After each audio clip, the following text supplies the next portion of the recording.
আপনারা দেখতেছেন নাকি জানি না, আমার চোখে অটোমেটিক পানি চলে আসছে ওনার এই কান্না দেখে, ওনার এই চোখের পানি দেখে। আসসালামু আলাইকুম সবাইকে, আশা করি সবাই ভালো আছেন। আজ এমন একটি ঘটনার সাক্ষী হই যেটার জন্য আমি প্রস্তুত ছিলাম না। আমার নিজের চোখকেও বিশ্বাস করাতে পারছিলাম না।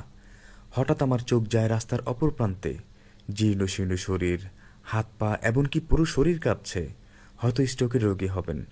অবাক হয়ে দেখে এই বয়সে রিক্সা চালানোর কথা না। প্রায় 15 থেকে 20 মিনিট দাঁড়িয়ে তাকে দেখছিলাম। যাত্রীর জন্য খোঁজাখুঁজি করছিল, ডাকছিল, কিন্তু তার শরীরের এই অবস্থা দেখে তার রিক্সাতে কেউ উঠতে চায় না। সবাই তাকে পাশ কাটিয়ে যায়, কারণ এই মানুষটির শরীর আজ আর আগের মতো নেই। প্যারালাইসিসে আক্রান্ত, স্ট্রোকের পর হাত পা কাঁপে। তবুও প্রতিটি সকাল শুরু হয় জীবনের সংগ্রাম দিয়ে, কারণ থেমে গেলে তার চুলায় আগুন জ্বলবে না। যেই মানুষটি একদিন নিজের ক্ষুধা ভুলে সন্তানের মুখে খাবার তুলে দিয়েছিলেন, আজ সেই মানুষটি এক মুঠো ভাতের জন্য কাপা হাতে রিকশার হ্যান্ডেল ধরতে বাধ্য হন। বাবা কখনো সন্তানের কাছে ধন সম্পদ চান না। তিনি শুধু চান একটু সম্মান, একটু যত্ন, আর অসুস্থ হলে তার পাশে দাঁড়ানোর একটি হাত। পৃথিবীর সবচেয়ে বড় অসহায়ত্ব হলো নিজের সন্তান বেঁচে আছে, তবু নিজের কষ্ট একাই বয়ে বেড়াতে হয়। যেই মানুষটি একদিন ছোট্ট হাত ধরে হাঁটতে শিখিয়েছিলেন, তার আজ কাপা হাতটি ধরে রাখার দায়িত্ব সন্তানদের।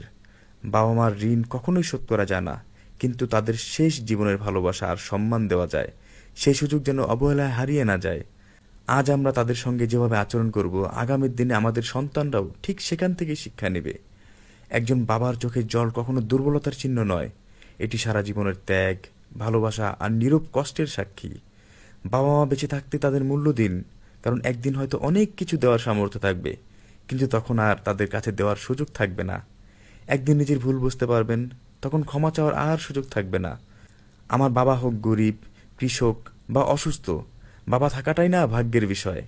ইনশাআল্লাহ অসহায় এই বাবাটির পাশে আমরা সকলে মিলে দাঁড়াবো। প্রয়োজনের বাইরে কত টাকাই না আমরা খরচ করি, চাইলে অন্তত 10টি টাকা দিয়ে তার পাশে দাঁড়াতে পারি।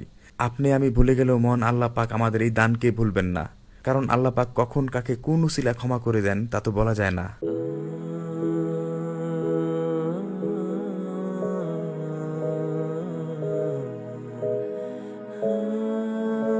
আসসালামু আলাইকুম, ভালো আছেন? এই তো আলহামদুলিল্লাহ ভালো। কি যাত্রী পান নাই? কতক্ষণ দাঁড়াইছিলেন? প্রায় আধা ঘন্টা। একটা যাত্রী পান নাই? হ্যাঁ, বুঝি না। স্ট্রোক করছেন, শরীর কাঁপে, এজন্য যাত্রী পান না?